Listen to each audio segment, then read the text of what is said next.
This episode of Hellbent for Horror is brought to you by Patreon supporters and listeners like you. If you enjoy Hellbent for Horror, please consider supporting the show by contributing either on our Patreon site or via PayPal. You can find links to both of those on hellbentforhorror.com. And I thank you for helping to sustain the show.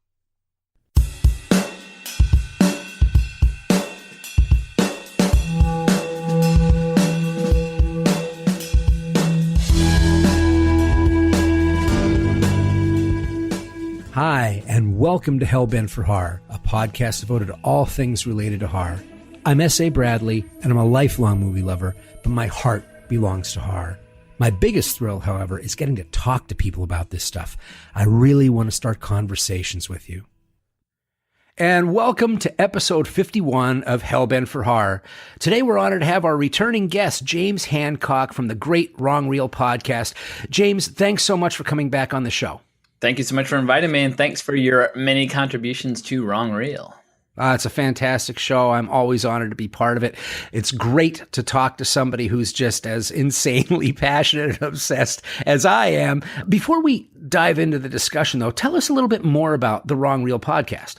Wrong Reel is basically a podcast like many others, but what I try to do to make it a little different from your typical film podcast, we do a lot of like big, giant topics. Like when you came on recently, we're talking about films about the military or about war, or I'll cover the entire filmography of a particular director, or the most recent episode I just posted is about the use of rock and roll in animation. I don't really enjoy just talking about one movie for a long period of time. And I don't really like listening to podcasts where they just talk about one movie for a long period of time. Yeah. I'm much more interested in history as opposed to film criticism. So I like to think of Wrong Reel as more of like a film history podcast as opposed to a film criticism podcast.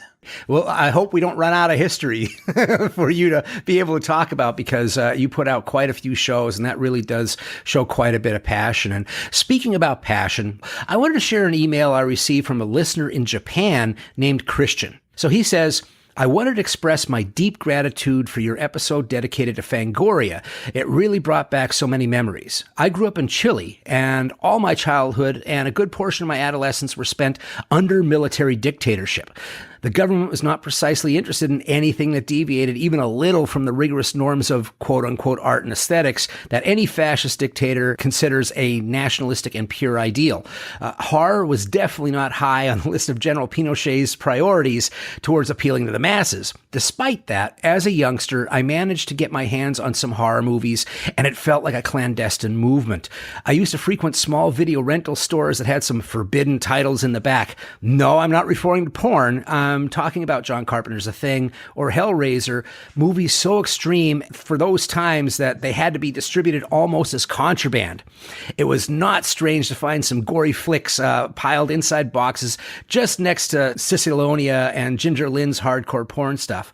But a friend of mine brought with him a few issues of Fangoria after visiting the U.S., and it felt like Moses coming back with the Ten Commandments. We felt illuminated by the content. It opened our eyes to the fact that we weren't just a small group of kids with freak taste. It was a global thing.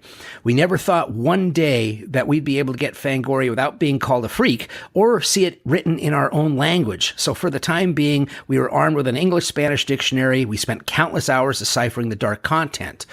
After the return of democracy, Fangoria started to be imported and distributed in Spanish. I never missed an issue, and a group of chosen friends would gather in someone's house to read aloud the content and admire the photos. It felt like a circle of horror, a secret covenant of worshippers of occult titles. It was serious business. One could risk detention or even suspension at school for carrying corrupting pornography like that. Those are the days of innocence. I could go on and on. Just wanted to say you made me remember those days, those special days in which the only way to pass and expand information was by word of mouth and imagination. Christian, thanks so much for sharing your memories and your passion. And we're going to talk more about passion as we continue this show. So let's get on with the show. So there's an honorary title that's become popular to use these days. It's Masters of Horror. Directors like Carpenter and Romero and Hooper and Wes Craven and David Cronenberg are usually given this honorary title. Each of these filmmakers had a distinct style that gave their movies a unique look, a unique voice. These movies stood out from the crowd, helped expand the film language of the modern horror movie. But the Masters of Horror aren't the only directors who made an impact. There are several acclaimed directors with illustrious and award-winning careers who took a day trip into horror, and their entries into the horror genre defied conventions and, on occasion, influenced horror as much as any of the masters did.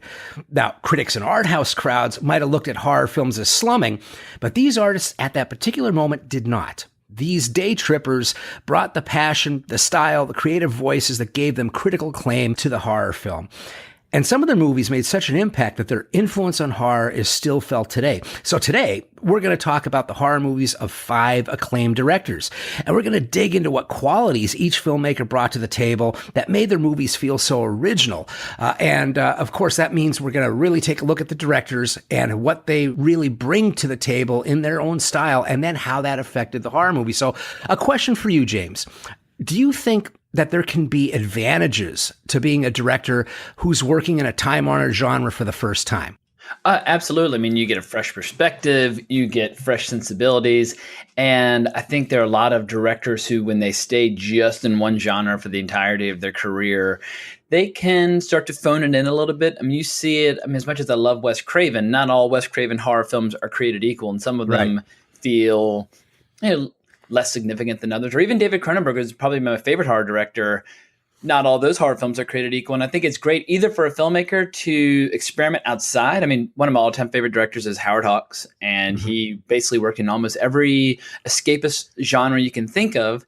But he did dabble with horror one time as a producer on The Thing from Another World. And it was cool seeing him bring that only angels have wings kind of to have and have not perspective to the sci-fi horror genre. So I absolutely love it when people go slumming in the horror genre, and I wish more directors would do it. But I also think great horror filmmakers need to slum it outside the horror genre in order to keep their palette nice and fresh. I agree. And that's one of the things that's interesting. We're talking about directors who may have started making low-budget horror films, or they may have come back to horror or just joined it up for one project that they were really excited in. A lot of the masters of horror only wish that they could. They somehow got pigeonholed. Carpenter wanted to do westerns. Craven wanted to do dramas and musicals. Romero wanted to do Bergman-style films and things like that. And although I'm kind of glad Craven didn't get to do more musicals, because that one movie he did, Music from the Heart, was so unendurably unwatchable that I'm glad he never dabbled in that world again. Yeah, it was just pretty bad. But so you bring up an interesting point about Howard Hawks. Back in the days of the studio system, it was pretty common for directors to work in as many different genres as possible. They just rolled them through all of this, and they really kept their muscles very toned. Now, why do you think attitudes changed and directors started to get typecast into doing only one type of movie? And why did it all of a sudden become this thing where major directors didn't want to slum in horror? Perhaps it has something to do with the fact that back in the old school days, someone like Vincent Minnelli or Raoul Walsh might spend the entirety of their career under one studio roof, and they really got to know all the different departments, and they got to know the studio heads, and they gave them a chance to experiment on a wide range of movies all under one roof. Whereas now, when each movie is kind of a standalone entity, your investors are going to look at you basically on your track record as opposed to your entire career. Maybe I'm pulling this out of my ass. Maybe I'm bullshitting a little bit, but I think just the fact that each movie now has to stand on its own as opposed to being part of a giant slate, perhaps that has something to do with it, where they only want you to stay in the genres where you've proven yourself. But then again, there were directors like Vincent Minnelli who was trapped in the musical for a while, and it took a long time before he was able to do movies like Bad and the Beautiful or Some Came Running. So maybe the phenomenon is an old phenomenon, and we just overly kind of romanticize the past about how a lot of these guys, like John Ford, was able to make a lot of great westerns, but he also did things like Grapes of Wrath or How Green Was My Valley. And so maybe we think that it was so easy for him, but perhaps it was really, really hard for him to convince studio heads to finance his films outside of the Western genre. It could very well be. One of the things that I tend to think is that there was a two-edged sword when you had the golden age of the 70s happen, where we break from the studio system and we start doing all of these amazing films. At a certain point, the critics became, and the artists themselves became, the owners of what was art and what wasn't at a certain point in films. I look at people like, say, Francis Ford Ford Coppola. When he made Dementia 13, he was slumming it. He had no passion for it. It's a fun film, but it's certainly not Coppola. He doesn't bring any of the style that there was. But then there are other directors who still had, kind of an energy. Some of the older guys, like the first guy we're going to talk about, who didn't really start in film. He started in TV. He started in the mailroom. I think a lot of the movies that we picked tended to be in that 70s creative time. And I think that there was still a spirit of we can invent anything.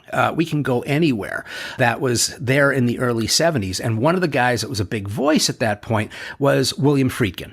So the first movie I want to talk about, as well as the first director, is William Friedkin's film of William Peter Blatty's The Exorcist. I think it's important to name both men when you mention The Exorcist, because it's like extreme pressure on coal turns it into a diamond.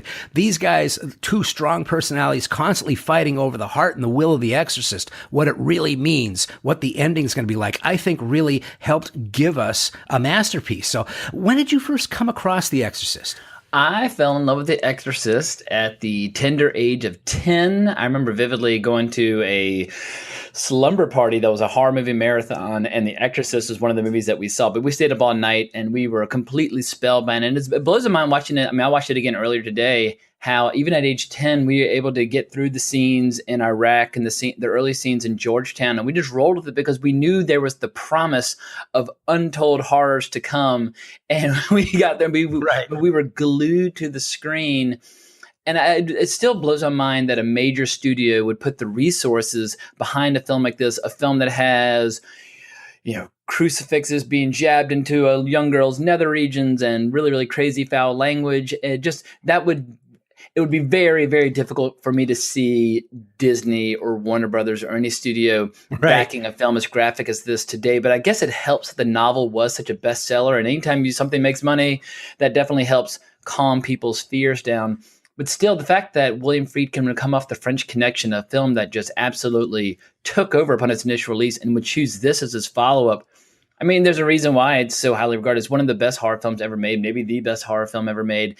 And I have to say, I still completely, totally defer to or prefer the theatrical cut. I remember when the version that was never seen came out, I remember going to see it and just being absolutely infuriated by the change of the ending. The original theatrical cut has one of the all-time great 70s endings. And then with this new version, you have this kind of silly exchange between Lee J. Cobb and the priest. And I just absolutely detested it. I know it's the version that William Peter Blatty preferred, which makes me wonder what the hell he's even thinking. Obviously, he should be able to recognize what a masterpiece the movie is. And I saw them interview each other in the late 90s.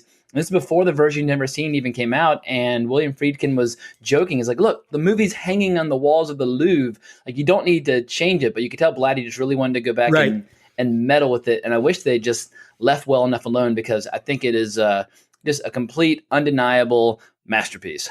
Yeah, the one thing that I'll say about when I did go to see the version you've never seen before, I was in a dark theater. I think it opened on midnight just to be creepy, and I'm watching the movie, and I'm so used to The Exorcist, seeing the name come up and then seeing the red sun in Iraq.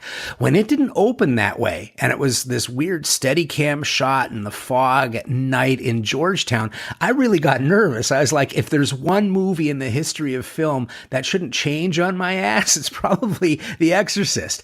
And so I was really nervous for a few moments, and then it of course fell into that boredom. But you bring up a couple really interesting things, why The Exorcist is as good as it is. And you bring up Blatty, which, there is this fight, this struggle that he and Friedkin constantly have. And it's so lucky for us that Friedkin was as strong as he was. And yet there was an unrelenting nature to the different things that Blatty would bring up. I mean, if we look at Friedkin, if you really look at his career, he's got a huge amount of movies that he's done. And like you mentioned, The French Connection was done right before this. So he's really riding high. Prior to this, though, I mean, like I said, he started in the mailroom at WGN-TV. He made a documentary that got a guy off of a death sentence. And I don't know, have you read The Friedkin Connection, the memoir?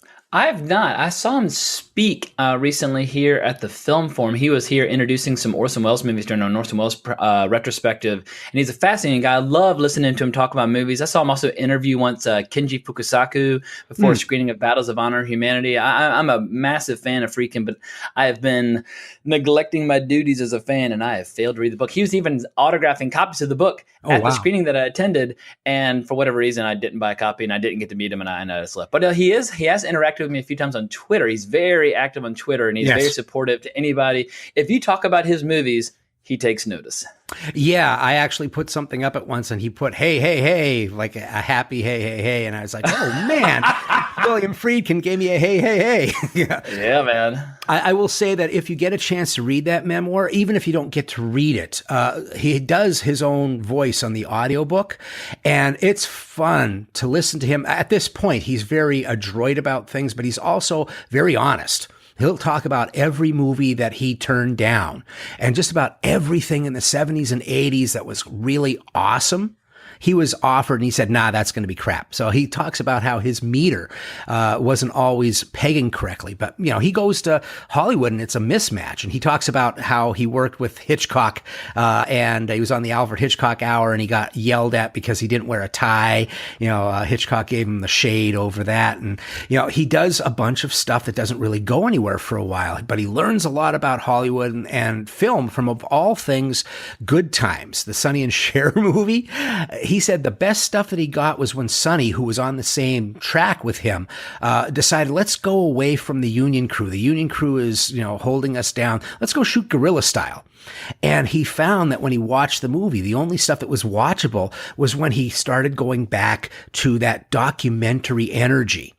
And so, you know, when we're talking about Friedkin, I think it's cool to talk about his style before we talk about how it really impacted this movie or impacted horror. So, you know, his style, I think, is that this is happening now feeling of his best movies. There's this weird immediacy. It's really desperate. There's like a stressful time is running out feeling.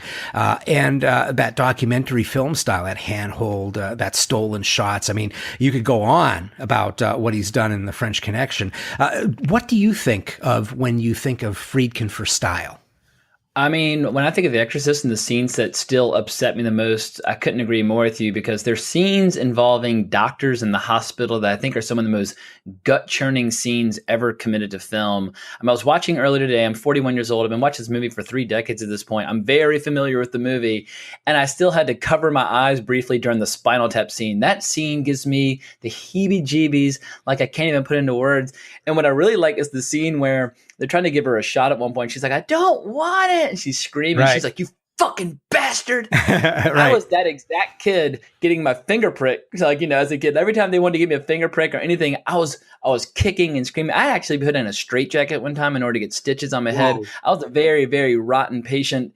There's something about the scenes of Little Reagan at the doctor's office in this movie that feel very real and very immediate. And they have not lost a step in the 30 years that I've been watching this flick. Yeah, I think this is where, you know, Friedkin was picked by Blatty because Blatty started out as a comedy writer. You know, he was doing Shot in the Dark for Peter Sellers. And so he decided he wanted to try, you know, comedy dried up for a little bit there. And he decided, let me see if I can do something outside of that. But he remembered when Friedkin came in to talk to Blake Edwards. And basically, Friedkin being Friedkin told Edwards, you know, this thing is an unfunny piece of shit. And Edwards is like, out, you idiot. And Blatty followed him. And he was like, you know, I have to admit, you're like the first person who's been honest about this stuff that we've been doing. So he wanted to bring him in. But, you know, the two couldn't be more diametrically opposed. Like you talked about that clunky ending that was in there. I mean, Blatty dies for that stuff. You know, it's kind of almost like vaudeville, the way that these guys talk at certain points in the movie. And one of the things that I think Friedkin really does well is he was big, like in The French Connection. Most of the dialogue from the screenplay, he just pulled right the hell out. He was like, nah, he goes, let's do some semi-improvised conversations. You know, these are things that I actually heard Sonny Grosso say, and, you know, let's do that. So the improvisation with the actors, he allowed the actors to not get predictable in what they were going to talk about. But he really had this concern about dialogue, which was the bread and butter of Blatty. He used to say, I think Friedkin had been quoted as, "I take care of the atmosphere and the story is going to take care of itself." Friedkin, over the decades, has been a guy that people think has gotten a lot of lucky breaks. But when he was on fire, he was doing stuff that nobody else was doing in films and being very risky as well. So I think the documentary aesthetic is one thing, but I also think he brings a sense of danger. What do you think of that? Yeah, I mean, and he still is capable of delivering that sense of danger. The movie Killer Joe, which came out like 6 years ago, I think showed that when he's working with the right material, that the William Friedkin we know and love is still there. If you watch movies like To Live and Die in L.A., then the Friedkin we love is still there. And also the fully restored Sorcerer, which is such a great treat to have now. I mean, there was a really complicated rights issue for a very, very long time, but thankfully that finally has been restored and made available. And I think now we can just see the totality of his career and how, as you mentioned, it has been uneven, but that every once in a while he'll show that he's still got it. Yeah, I think that sense of danger really permeated the set because his reputation was there already. I mean, everybody knew that. Yeah, he was not a nice person. I mean, Ellen Burstyn still has back problems from that scene where she gets smacked and goes flying against the wall. They basically had like a bungee cord pulling her back. And she said at one point, "They're pulling me too hard. They're going to hurt me. Tell them to cool it." And he said to his girl, "All right, everybody stop pulling her so hard." But she said she saw out of the corner of her eye him like give a hand signal to disregard what he just said. And the next shot, they pulled even harder. And when she screams, it is a genuine scream of actual pain. It made it into the movie, but Ellen was none too pleased with that little bit of manipulation. Oh, yeah. Him and Marcel Vercoterre, I think, was the guy who did the special effects. And one of the things that Friedkin was saying is, "I don't want any opticals on this thing." I think there was one with the actual vomit being shot out of her mouth. But outside of that, he was like, "I want everything practical on the set." So he and this guy, Marcel, really were like devil's advocates for each other and impish. And Marcel was the guy that would do things like, "Oh, yeah, once I had Linda Blair strapped into the bed and we had this plastic thing that was on her back. Once she was strapped in, oh, I had her." You know, you could see him in documentaries. He's almost sadistic in how happy he is over, "Man, I really made, Ellen Burstyn's a really nice lady, but we made her leave her feet and land against the wall." He's like he just caught a big fish. He's like so freaking proud of it. Yeah, I mean, you have to be a little bit of a sadist, I think, in order to subject your cast and crew to just the misery of making them. Making movies it's tough, brutal, awful work, and it's totally optional. You're creating a work of art. It's not like you're saving lives. You're not curing cancer. You're not stopping a war. This is something people are opting in to do. But in order to get a good film, sometimes you have to be willing to put your crew and your cast through absolute hell, and it takes you into very gray ethical areas sometimes. And obviously, Friedkin was more than comfortable in that environment. I know one of the things that sometimes makes me growl at him is he does this crazy stuff, and then he does a mea culpa about it, and then he says, "And I wouldn't suggest anybody ever do that again." It's like, but dude, you won an Oscar for not having permits for that car chase. You use actual heroin in the heroin testing scene. I mean, these are reputation things that he's coming onto the set of The Exorcist with already, that baggage. So you could just feel, he's an Oscar under his belt. He must have just been something to deal with. And what I hear is, Dick Smith had to go back to the drawing board like 6 times to come up with Reagan's Possessed look. But with all of this, we get this movie, this pressure that he was putting on everybody. And yeah, you may have been able to get that in some ways, but I think it actually flavors the movie. One of the things that I thank him so much for is fighting with the novelist of a award-winning book that was a big hit. He could have been pushed over by Blatty because Blatty got him on the movie. Blatty did all this stuff. And when Blatty's like going, "I don't want the devil to win. I want a good, happy ending." He's like, "No." So he keeps it in the modern horror aesthetic. He says, we're going to have an ambiguous end. We're not sure. Whatever somebody comes to The Exorcist with, that's what they're going to leave with. We're not going to put signposts up. And luckily, the theatrical is still available online. I feel what drives me crazy sometimes with online culture is that a lot of times extended versions and/or kind of attempts at recreating what a director may or may not have wanted becomes the kind of the default version that's available on like Amazon and other major platforms, you can see the fully restored theatrical cut of The Exorcist, where there are a lot of movies, say like Pat Garrett and Billy the Kid, a movie that I really, really love. It's very hard to find the preview version of Sam Peckinpah's movie up to the point where he was dismissed from the movie. You can only find the Paul Sador kind of reassembly from the early 2000s, a version that I do not prefer. So I do like the fact that this movie, as I know it and remember it, is still available in a pristine format online. Yes, I feel the same way about it. And now with Friedkin and The Exorcist, what do you feel when you think of The Exorcist and you think of the director William Friedkin, what he's had in his career? What do you think he brought? What's the one scene that you go, that's Friedkin? Ooh, that's an excellent question. I guess an unflinching willingness to take the audience to a place that's never been before, where, I mean, people I know were running out of the theater screaming, thinking they were actually possessed. There are not a lot of filmmakers before or since who are willing to show a little girl stabbing herself with a crucifix. There are not a lot of movies that are willing to show a little girl screaming like these horrible profanities with Mercedes McCambridge her voice. I mean, when she's like, you know what she did? Your cunting daughter. I mean, it is some of the most foul, perverse, disgusting, disturbing stuff ever committed to film. And it takes a certain level of, I guess, artistic testicular fortitude just to be willing to put that on the screen and put up with the backlash. Because I imagine even I romanticize the 70s as being this era where you could make all these crazy movies that I know and love so well.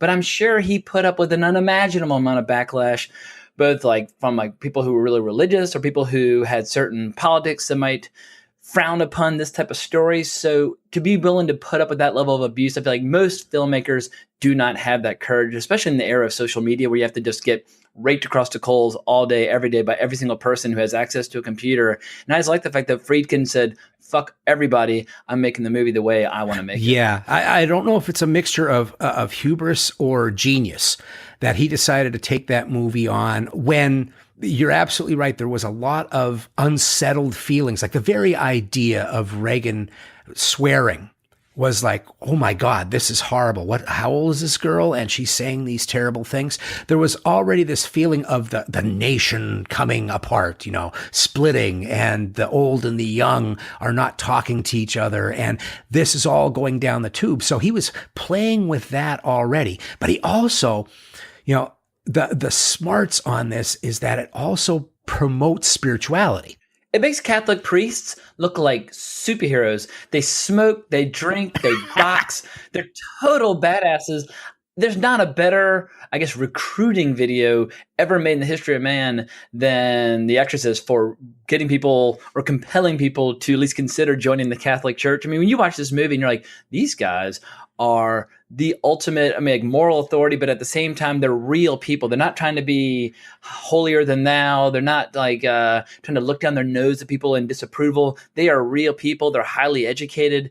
And yeah, I think that all three of the Catholic priests that you see in this movie are really, really badass, kick-ass characters. I'm a huge fan. One of the coolest things, it's almost like, the sheriff coming into town. It's almost like High Noon when Max von Sydow, who's playing like a 70 or 80-year-old guy, comes in and he's kind of stooped over and stuff. And he tells Father Damien to go get some stuff from the church, get ready for doing this exorcism. And Damien Karras looks at him and goes, well, do you want to take a look at the records and the profile and everything? And he looks up at him and goes, why?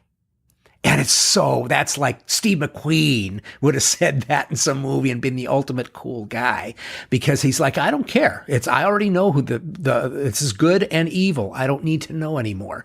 And that makes him the ultimate badass, even though he's soft spoken and elderly. And so I love that you mentioned that. I think that pushing the envelope, the sound design that he was using. I mean, he did controversial shit in this movie, not only the swearing, but he pushed every envelope. There was backmasking. So you had people were worried about albums that reversed the Paul is Dead thing that was going on in the Beatles albums. Oh, yeah. You had subliminal images. They actually had to add frames to the subliminal images after the initial run, because how you can actually see Pazuzu now, it was just a flash when it came out, and they got sued. Warner Brothers got sued because somebody had a spasm during that moment and broke their nose in the theater.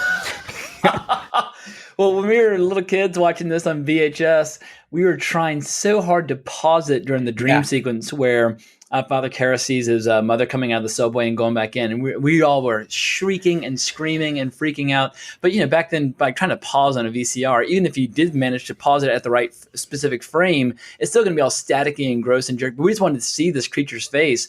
But we just couldn't believe that something that terrifying had been inserted into the movie. And it made everything else we saw that night seem very tame by comparison. Yeah, it was the perfect forbidden thing. It was you're not supposed to see it, but you saw it. And that's what happened to me in the early 80s. We had the old, the big box, Warner Brothers first tape of The Exorcist.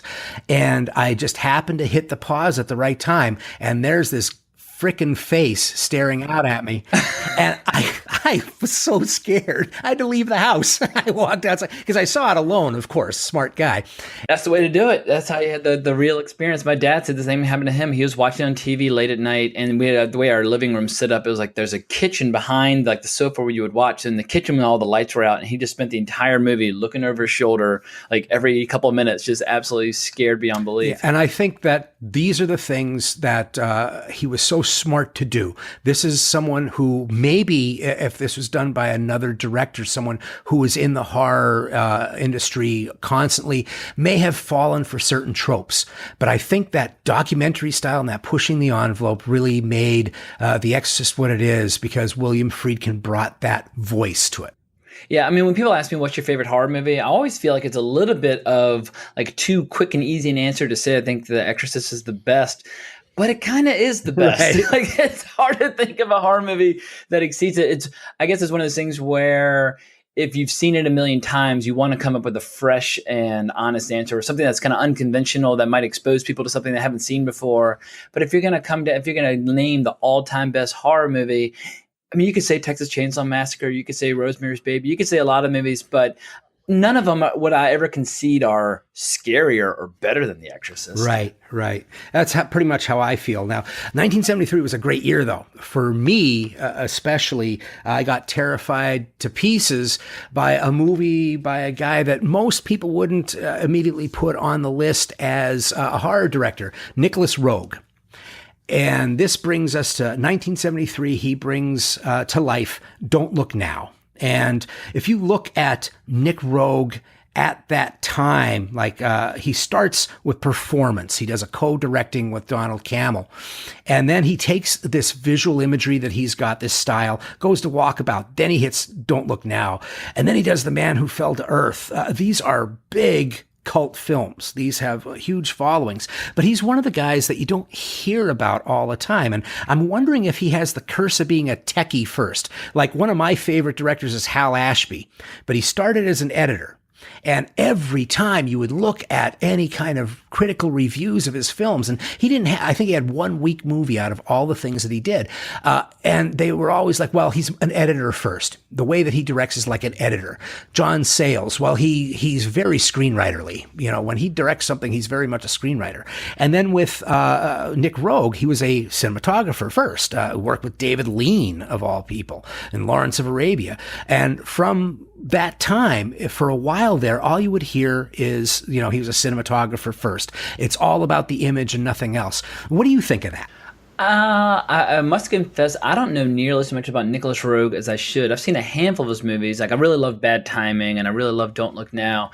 But I haven't spent as much time studying his career and why some people don't talk about him as much as they should. Perhaps I just think it's hard for his movies to escape the reputation as being arty, and sometimes horror fans run screaming for the hills if they hear the word art. They don't want art mixed with their horror. They want visceral excitement. They want nudity. They want gore. But what they don't want is something that's like a profound meditation or something like that.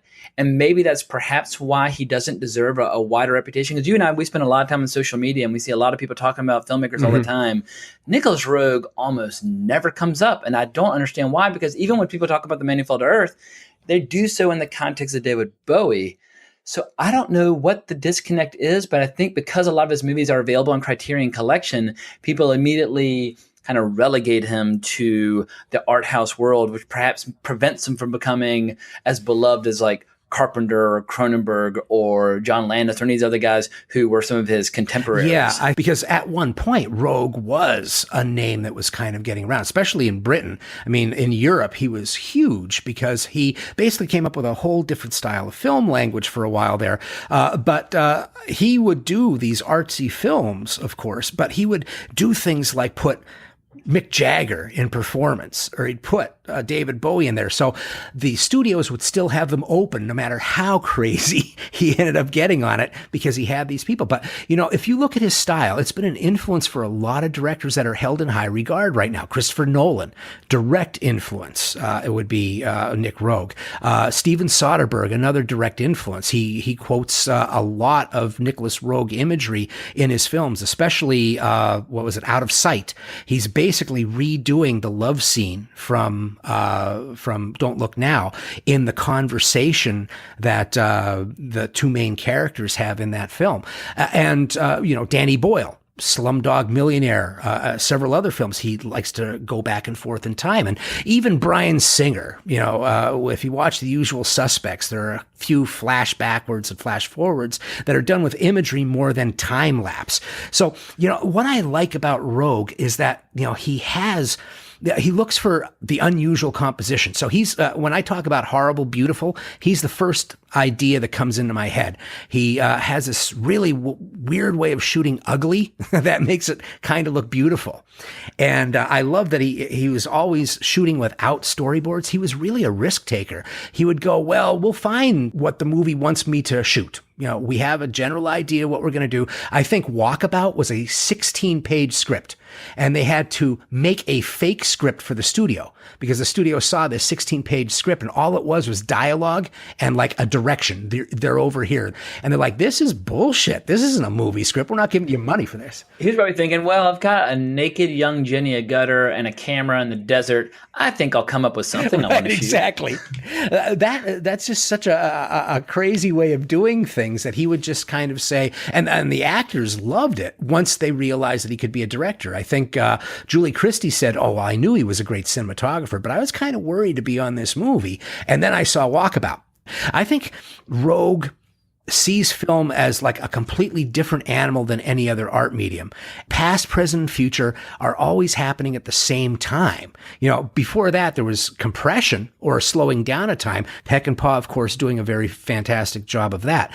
But having that experimentation of showing the fractured nature, the modern world, is kind of how he made his movies. They were puzzles, and it was kind of like how we multitask in our minds, and it could lose people. But I think the one movie that he got it really right is this movie. If there's one accessible film, I think it's Don't Look Now.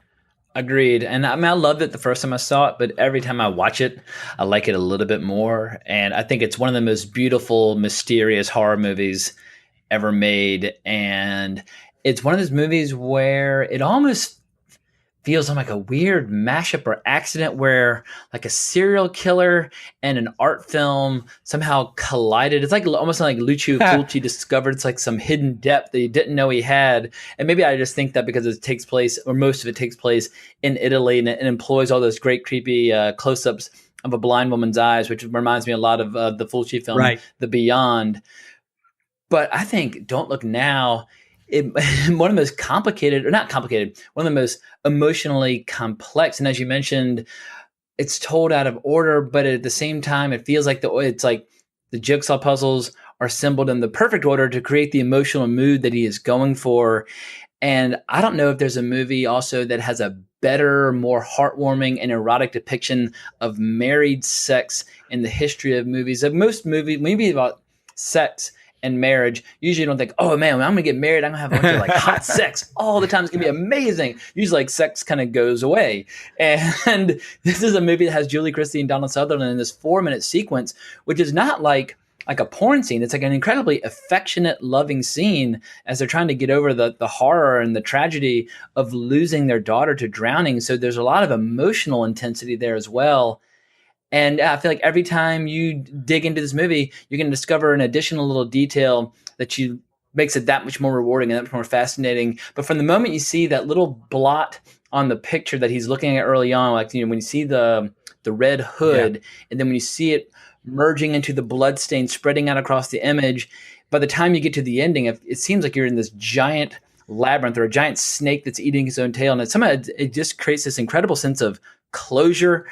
And yeah, he knocked it out of the park. I can't say enough positive things about this movie. That opening. I mean, anybody who listens to my show faithfully, if they've ever listened to my first episode, knows how impactful that first scene was. I basically screamed awake out of nightmares for like 3 days in a row. My dad was so mad at me because I ended up watching it unsupervised on HBO. It was just kind of it was one of the first movies when home box office was just first starting out. Couldn't have been more traumatic. I was the age of the girl who dies. But if you look at that first scene, I realize that it's almost the entire theme of the film and almost the entire film told in this very compressed moment. And the idea of red being danger, of course. But that time thing that he does in there, I think it's somehow, plus the acting, you can't say enough about Sutherland and Christie, the chemistry that they have and the naturalism that they have, especially in that opening sequence where, they have to hit certain marks. I mean, Rogue's doing things like the girl throws a ball outside and Sutherland throws the cigarettes to Julie Christie. So you're going to have that synchronicity. They have to do that action, but everything else about them feels very real. And that sells that sex scene as well. I think that in a weird way, him telling that story outside of a linear fashion or telling it in a kind of broken editing style made that beginning so much more heart-rending and much more terrifying than if it was. Well, he's making you do some of the work, like piecing together the story, because initially you're kind of confused. Like you see the kid ride across the glass with his bike, and then you realize something horrible has happened.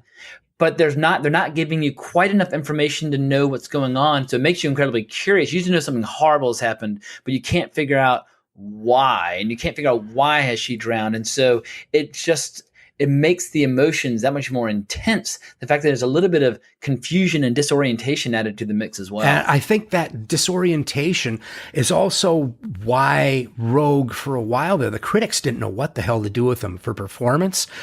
I don't know if you've ever seen Performance, but I've seen it once about 21 years ago in a state of altered consciousness, but we were all big Rolling Stones fans. So I didn't even know who Nicholas Rogue was at the time, but we were undergrads. Like, hey, it's a Mick Jagger movie. We tossed it in. And I don't have very concrete memories, although I've seen a lot of scenes and individual clips on Twitter that people post. Yeah, there is a lot of some heavy duty violence in it. There is sexual ambiguity that's in it. There is a certain level of unease that's in it. But when the critics first saw it, they went crazy. And I think part of that is how he tells that story, because they were like saying it's a kaleidoscope of sex, violence, and identity crisis. And one critic said it was so nauseating you could almost smell vomit in the theater. Now, if you watch that with modern eyes, you're like, what in the hell are you talking about? It's almost like a presaging of symbolism and imagery that you would see very at a low level in, say, MTV. But somehow the way that he was putting these images together really affected people. I think he screwed with people's timing, what we expect out of movies. And I think if there's one thing that he brought to horror was how timing usually matters so much in horror.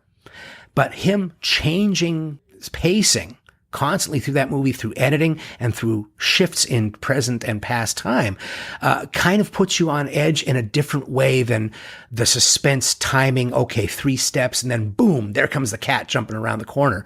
He did it in a whole different way, which I think was rather inventive.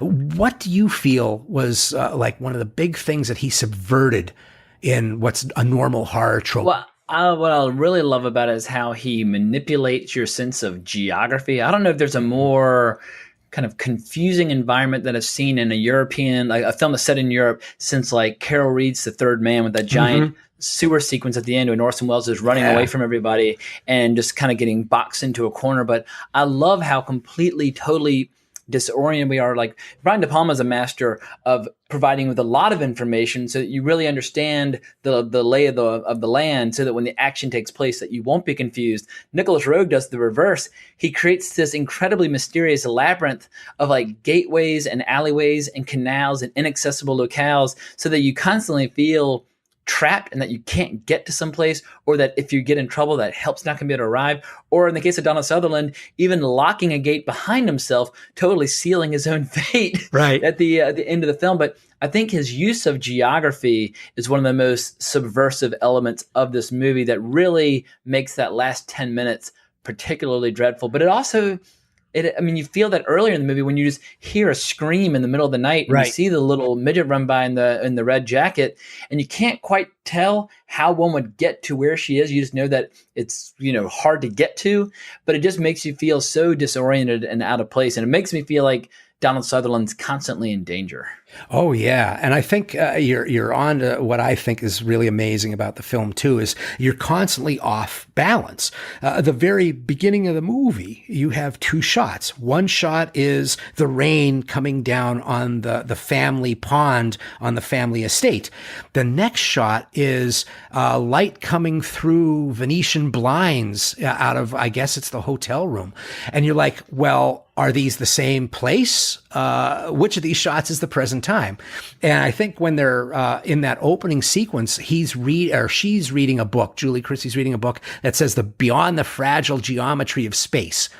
And I think spatially, this movie, location, sense of place, sense of time, we're constantly off balance. And you mentioned something really cool too about him locking the door behind him.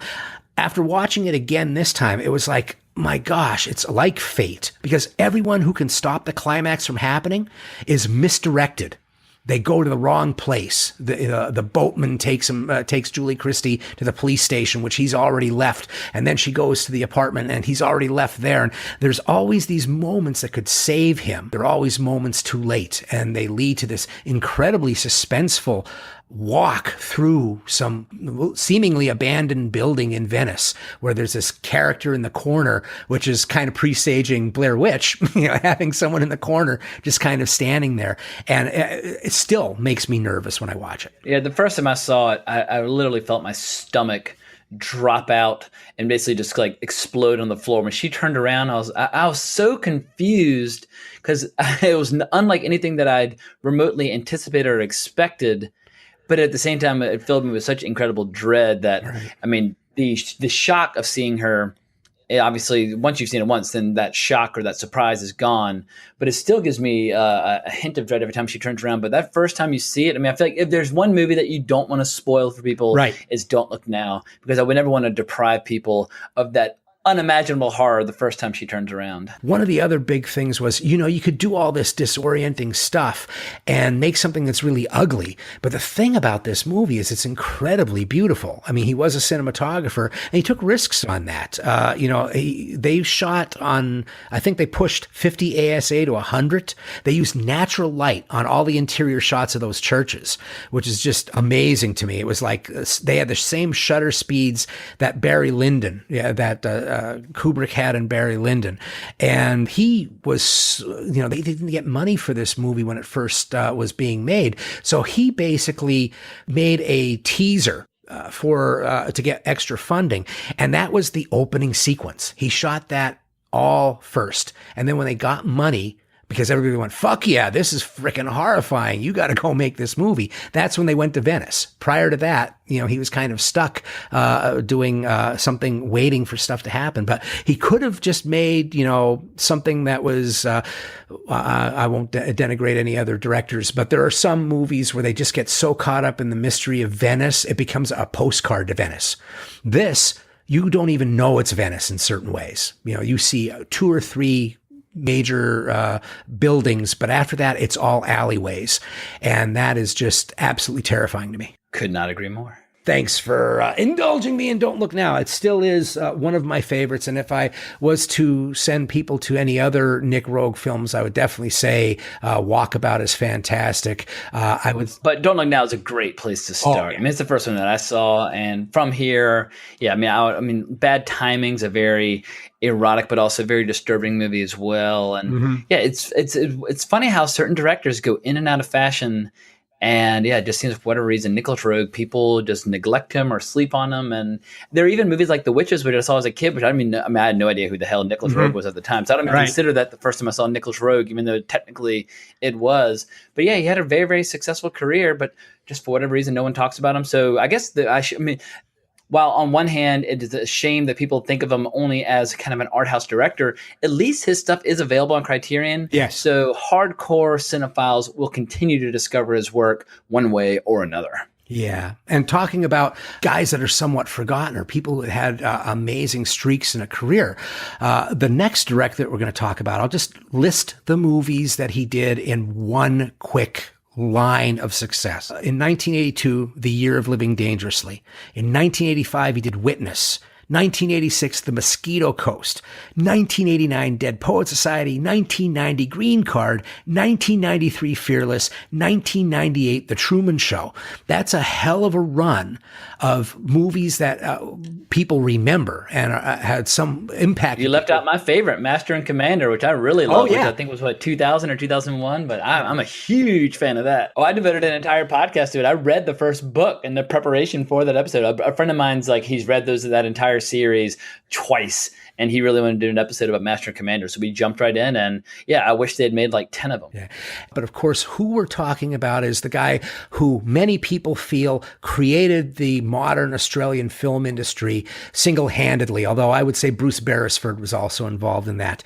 Peter Weir. And the movie that we're going to talk about is Picnic at Hanging Rock. And this is a movie that really, really affects me deeply because it hits on some of the tenets that I love about what horror can be. But tell me about your thoughts on Picnic at Hanging Rock. When did you see it? When did you hear about it? First time I saw it was at the New Beverly, either summer 97 or summer 98 while I was an undergrad at UVA. I was interning out in LA after my second and third year in college. And I definitely caught it there first. But I didn't even know really who Peter Weir was at the time, in spite of the fact that I had grown up watching a lot of his movies like Witness. For whatever reason, Witness got a lot of playtime. Even my grandparents liked to watch Witness. They had my grandparents had 7 VHS cassettes, and one of which was Witness. So whenever we were over there, that was the other movie we would throw in. But yeah, what I love about Peter Weir, he is part of that great Australian 70s renaissance, which I think is captured so well in the movie Not Quite Hollywood, which is one of my all-time favorite documentaries about movies. And it shows how you had these two simultaneous movements in Australia. You had this art house movement with movies like My Brilliant Career and Breaker Morant and all these movies like that are absolutely incredible. And then you had the exploitation, horror and motorcycle and sex movies that were, I think there's some sort of tax shelter at the time that basically there's a flood of money going into genre films and exploitation films in Australia at the time. And Peter Weir, as you mentioned, he is one of the luminaries who emerged from this era. Yeah, if you study Australian film in the 70s, it was one of the most exciting places in the world for film. And I think when it comes to visual beauty and mystery and ambiguity, the first 45 minutes of this movie, arguably is one of the most mysterious and fascinating movies that I've ever seen. It's just this mystical experience. And I watched it again today and it carried me away all over again. Yeah. That opening sequence where there's just fog over what looks like flatland. And you see all these eucalyptus trees and stuff in the foreground. And then the fog starts to dissipate. And right there's Hanging Rock, this big, monstrous thing in the center of the screen. And you're hearing this weird pan flute and some electronic sounds that are coming out of it. And it's just mind-blowing. And then the fog starts to show up at the bottom of the screen. And it obscures everything else except for that big rock, this 500-foot volcanic mass that is Hanging Rock, an actual place. And you mentioned something that I think is really cool, which is the hypnotic, kind of ambiguous, kind of fantastical feel of the beginning of that film. And, when you're talking about Peter Weir and you think Dead Poet Society and Green Card and stuff you don't necessarily think of those things, but a lot of his movies, definitely The Mosquito Coast, definitely Witness, definitely Year Living Dangerously, certainly The Last Wave, Gallipoli has a little bit of that bizarre mysticism going on as well. He's always had this thing about alternate realities, culture clash as it could be, but he has this way of, he likes to create dreamlike states in his film. And he may have never done it better than what he does in Picnic at Hanging Rock. It's the only way that you could sustain like a 2-hour movie. But basically, it's a movie about, as someone says in the documentary, Not Quite Hollywood, it's a movie about beautiful young girls disappearing into rocks. And like, how are you going to sustain people's interest in that for 2 hours? And the only way you can is by having these long, extended, dreamlike sequences as they're wandering through nature. And it's like an intoxicating, otherworldly experience. But what's also as great is the contrast, because it opens with like the morning ritual with all these young girls getting up and combing their hair, and they're washing their face. But like the basins of water are like filled with flowers. Like, of course, they're going to wash their face with water that's perfumed by flower petals and things like that. I mean, they are just these exquisite little angels, and everything's perfectly manicured. Like this school in which they live is so, I guess, well manicured and like so controlled. And then they go out into this bizarre Australian wilderness, which is just completely wild and untamable. As you mentioned, it's got all this volcanic rock, almost like erupting like a giant zit out of the ground. I mean, it's just this completely hostile environment they're going into. And like, it seems like nobody's equipped for what's going to happen. Like everybody's dressed for the wrong, they're dressed like they're going to a nice luncheon as opposed to going into this horribly uninviting landscape. But yeah, Australia is no place to be entered lightly. Yeah, I think that's one of the things that got me laughing out loud in the movie is they're taking these genteel women, that are obviously from rich families that are able to pay for this private college. And like, we're going to go take a look at this geological thing called Hanging Rock. Do not go on it. Highly dangerous. By the way, millions of poisonous snakes and poisonous ants. And it's like, I think one of the people, one of the teachers, I think the one that disappears along with the girls, says something like, how foolish can humans be? We're going to go where there are venomous snakes and poisonous ants. So it's kind of funny. He's talking, of course, there's metaphor all over this. You've got these young nubile women, pristine, and they're on St. Valentine's Day. They're going out into a world that wants to cause them all kinds of harm, and they're transfixed by the danger, and they go against all thoughts of what they should be doing. And yet you're not thinking, you're not getting hit over the head with that kind of thing. Instead, you're getting kind of lured into it. I think one of the things that is interesting about what he does is he has this leaning towards expressionism. In other words, there are parts of that movie where you see a physical thing outside of the person that is what they're feeling on the inside. Like, what's her name? Rachel, is it Rachel Roberts? Is that the name of I think the lead character, or kind of like the lead for the first half of the movie? Yeah. The school marm has that ridiculously tight hairstyle where the sides of her hair are keeping the top of the hair tight, almost like a weird chef's cap made out of hair. And as she starts to unravel, of course, that hair starts to fray and things like that. But this way that he does this a lot is distorting things, kind of like Nick Rogue does, of where we don't get a sense of place. How big is Hanging Rock? They seem to be climbing on this thing forever.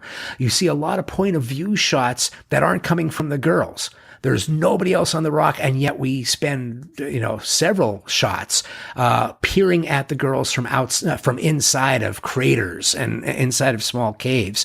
So it's really, and this is all based on a historical incident, correct? Where a bunch of girls disappeared in this environment. Yeah, it's that's or is it loosely based? Loosely based at best. It used to be said this is based on a true story, and then people were like, well, the book that it was based on is kind of based on hearsay.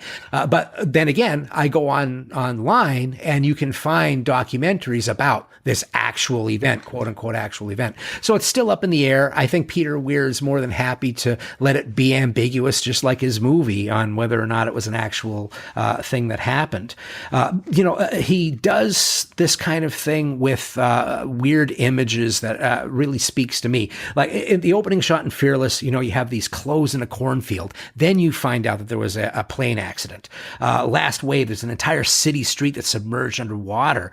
The entire movie of The Truman Show is basically surreal. This harkens back to something that I love about horror, and it's much, much older than modern horror. One of my favorite writers is Algernon Blackwood. He wrote The Willows and he wrote The Wendigo.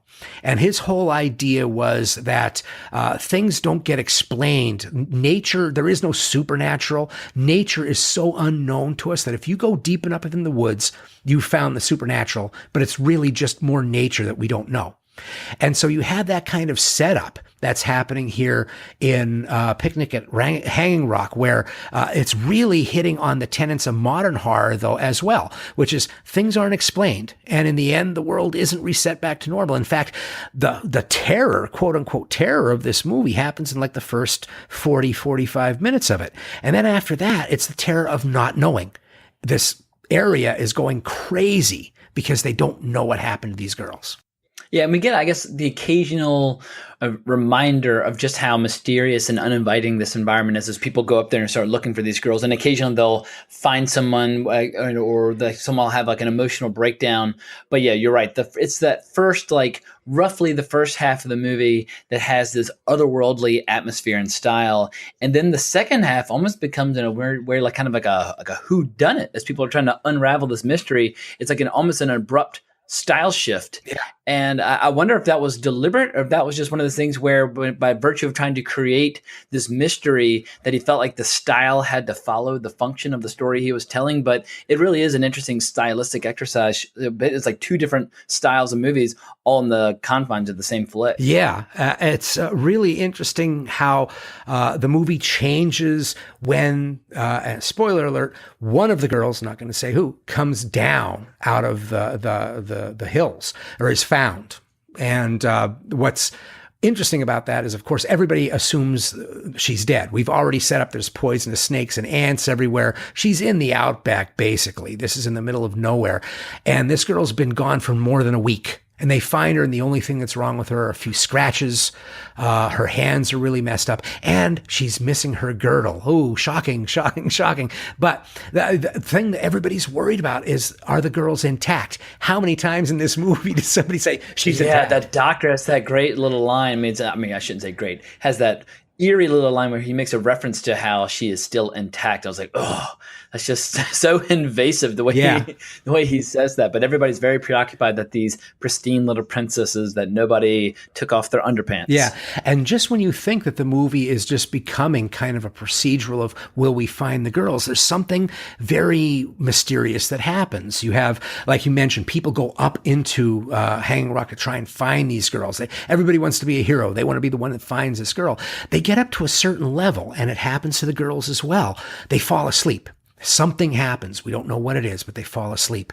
Other times, somebody who comes down screaming, one of the girls that comes down screaming that doesn't disappear, but sees these girls kind of go up into these rocks.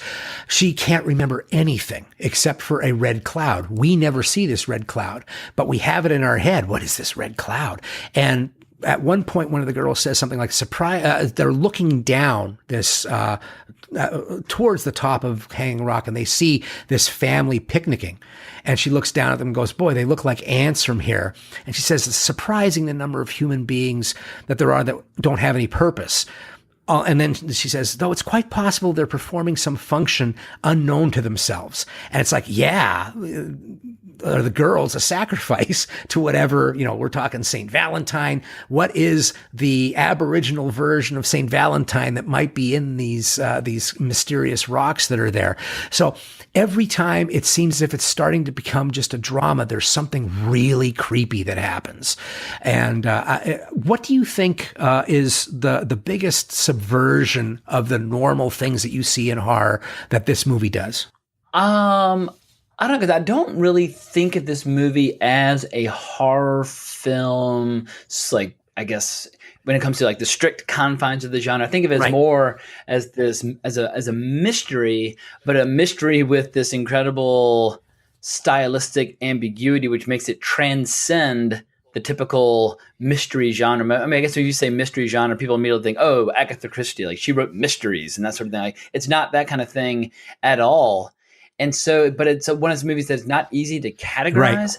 But in terms of what it subverts, I don't know if anybody goes into this movie expecting a horror experience. So I don't know if it's subverting any specific conventions, but perhaps it subverts our expectations by giving us absolutely no information whatsoever as to what actually happened, which for some people is probably an unendurable outcome to the story. But the reality is, we never, I mean, we're allowed to hypothesize, and we have certain clues and additional riddles, but really you walk away from this movie just totally bewildered by the experience, as opposed to having had like a satisfying outcome to the mystery. The reason that I look at it as horror is what kind of feeling they're trying to give you over and over again.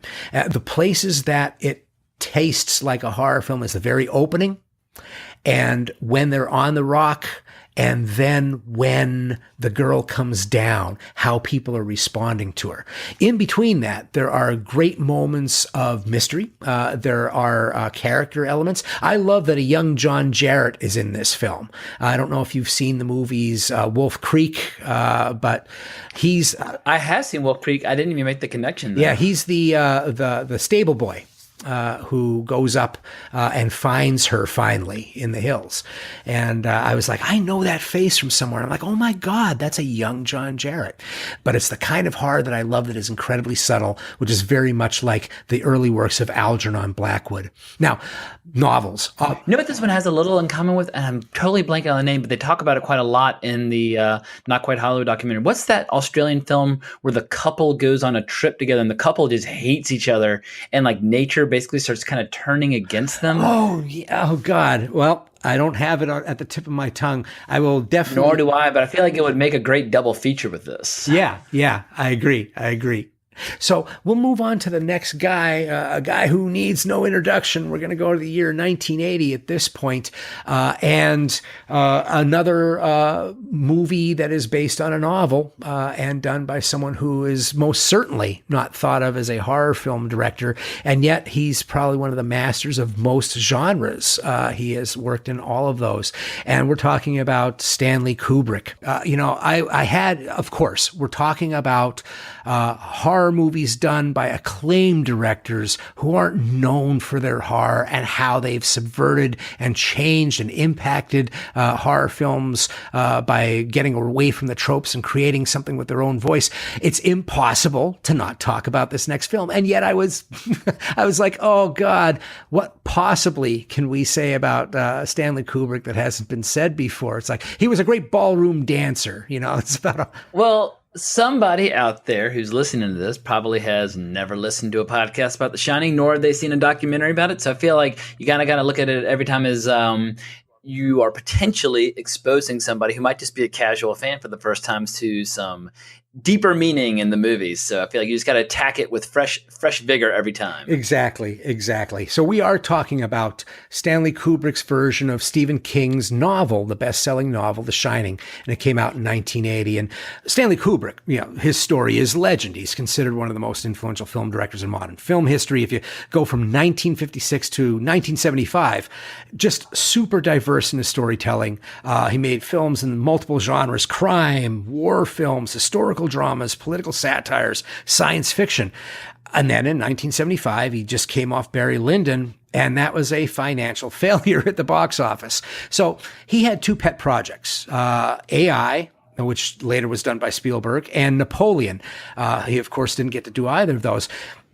As much as he was an artistic fellow, Stanley was also a pragmatist. And he realized that if he wanted to get funding for those, he'd have to do a movie that would have more commercial appeal first. So he bought the rights to Stephen King's The Shining with the provision that he would make some changes.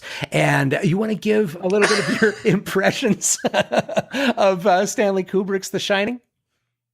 Well, it's a horror movie I've seen many, many, many times. I've been watching it basically my entire life. I've read the novel once, and I really love the novel. Mm-hmm. But I'm not ashamed to say that I much prefer the flick. And I know that's something that would make Stephen King see, red with rage, because Stephen King really hates this movie. And I've never understood why he feels the need to constantly pick at that scab. But all right, I'm reading his book, Danse Macabre, which is all about the horror genre. And he's constantly shitting all over The Shining. He even hated it so much that he felt the need to do a made-for-TV version of it later on. And I think it just infuriates Stephen King that so many people love this movie but don't read the book. But I mean, from the mid-'70s to the early 90s, basically I love every single word that Stephen King ever wrote. I'm a colossal, unimaginable fan of Stephen King, but there's room in my heart for a different interpretation of this story. And yeah, I really think that I don't understand when people think that Stanley Kubrick is kind of cold or that he's distant, because I feel like The Shining is one of the most intense, claustrophobic, maniacal, devilish, entertaining, almost in a weird way, like unintentional comedies ever made. And whether you are a casual, you can be a casual movie fan who doesn't care about movies at all and have a deliriously entertaining experience, or you can be the most rabid, film literate maniac imaginable and have a completely different experience. But The Shining's got something for everybody. Jack Nicholson delivers like a James Cagney level performance in it. The music's creepy. The photography's creepy. Everything about it's creepy. It's not a traditional horror movie, but I feel like it reinvents the genre, and it's easily one of the most influential horror movies ever made. To this day, if you post anything about The Shining on social media, hundreds if not thousands of people just jump right on top of it and start favoriting and retweeting and talking. People just go fucking berserk. And you bring it up in casual conversation with people who don't even care about movies, and they're like, "Oh my God, it was so scary." It's left emotional scar tissue in the minds of so many people. And I just feel like anytime a movie has that level of impact on the population at large, you cannot overlook it and you cannot take it lightly. The Shining's just a monumental achievement. Yeah, it's an amazing film. I like it a lot, and I watch it every year. And I now watched it twice this year because I had to rewatch it again for this particular show. It is one of these movies, and talking about social media, all you have to do is say something not completely supportive of The Shining, and you know it. Twitter comes after you very, very quickly. The last show, my 50th show, I posted the question of is it overhyped? Is it over promoted, The Shining, as opposed to other films? And somebody was like, it can never be overstated how great it is. I'm like, never, ever? There's no possible way. And it's like, there's so much that's ambiguous about the film, beautiful about the film, hypnotic about the film, that it leads to incredible amounts of speculation of additional meanings, to the point where there was a documentary called Room 237, completely based on people's theories about what this movie actually means underneath all of it. And if there's anything that has somewhat, since I saw it in 1980, I saw it in the theater. I have to say I was disappointed when I first saw it. Only knew the novel, was like, what the heck was this? And it slowly started to gain energy, not only with most of the population, but myself as well. Over all that time, though, if there's anything that has tainted the reputation of this movie, is how much people read into it and how much they dismiss the horror aspects of it and dismiss horror. And it's really just about Stanley Kubrick. And, why does this movie invite that weird, trip inside people's own navels over this movie? I feel like people so obsessively overanalyze this movie that like I said, I can't even have conversations with those people because I don't even know what movie they're experiencing or what they're talking about, but I just can't go down those conspiratorial rabbit holes. But there's something about Kubrick and his intensity that invites so many conspiracy theories. And I just maybe I'm just not one of those people that is prone to believing conspiracies. I don't seek them out. You really have to make a compelling case before I buy into any of that. But I feel like there are a lot of people out there who love themselves a good conspiracy. Right. And I feel like all of them like The Shining. And they all like talking about all their various theories related to it. But for me, I just enjoy the movie at face value.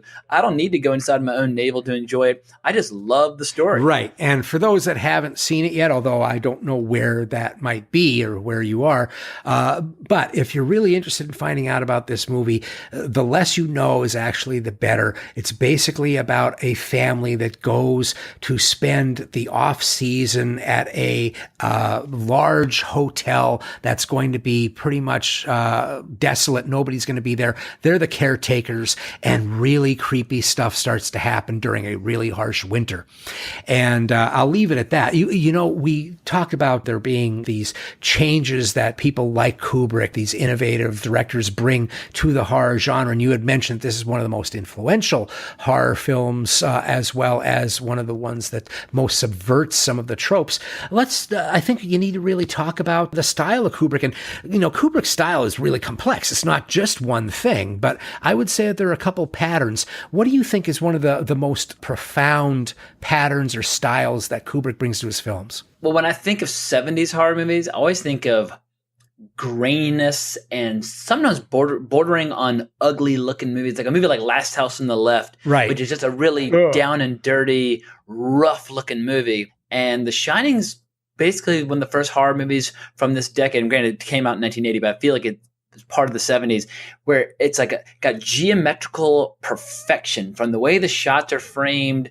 It's like this incredible symmetry and this incredible depth of field and this incredible grandeur. Speaking of the grandeur, I actually visited the hotel that served as the exterior of the Overlook when I was 15. Right. And I was totally crushed when I went inside and I learned the difference between a soundstage and a location. Because what I did not know at age 15 is that the exterior has nothing to do with the interior, which is all shot on sound stages in the UK. Right. In any case, it's a physically imposing building. I rolled up to there in the middle of the summer, and I was like, wow, that's the Overlook, because you can see the snow and the mountains. It's very, very beautiful. But on the inside, nothing like in the movie. But those scenes with Danny riding on that damn, but not a tricycle, I guess it's a big wheel. It's like it's got this mathematical precision that's incredibly unnerving. And the fact that when you see it over and over and over and over again, that when he finally takes an abrupt left and you see these two girls standing at the end of the hallway, it disrupts everything you've come to be familiar with in this mathematical precision, that just the sight of them really strikes fear to the heart of your soul. I mean, it's one of the most disconcerting moments in the history of movies.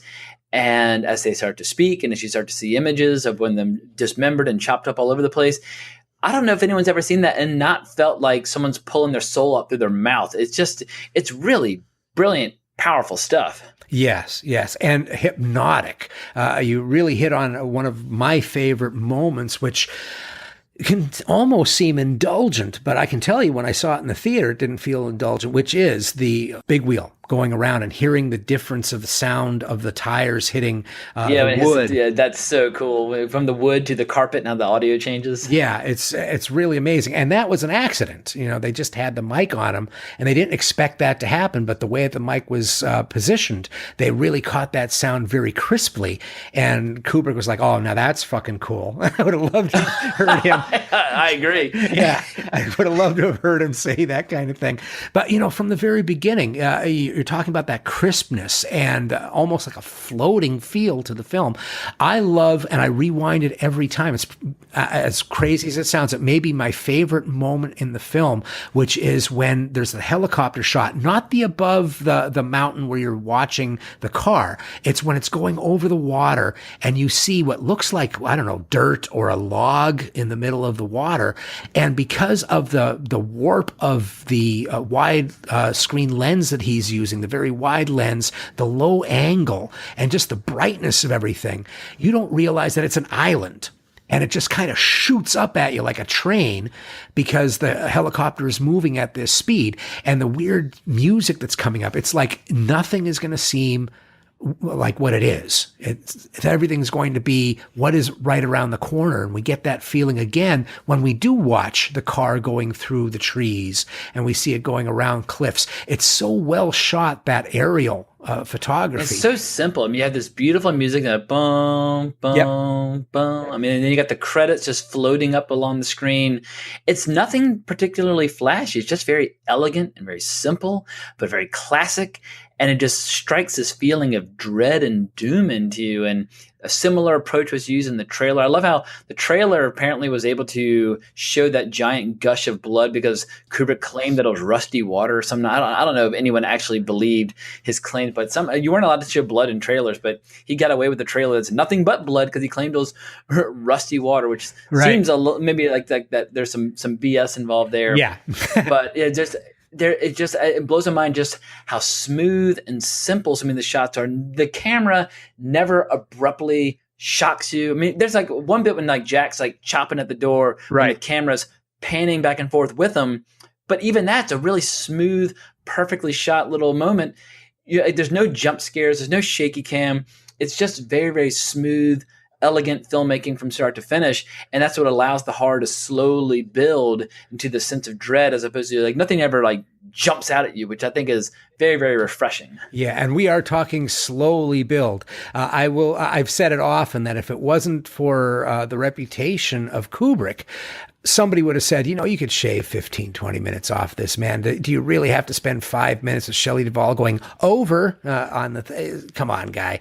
But he had the ability to still have that stuff in there. And when you first watch it, you get a little antsy. And that somehow is part of the real brilliance of that film. The more I watch it, the more I realize how brilliant that is, because once again, subverting timing. Horror movies are so much about timing. There's an internal trigger that's waiting to go off. And he subverts that consistently, not only with long shots, which he does in every one of his films. He loves to have the long, constant shot that's there. He loves having that one-point perspective that you talked about where there's symmetry on both sides. But he also, for this movie, he falls in love with the Steadicam, which is still relatively new.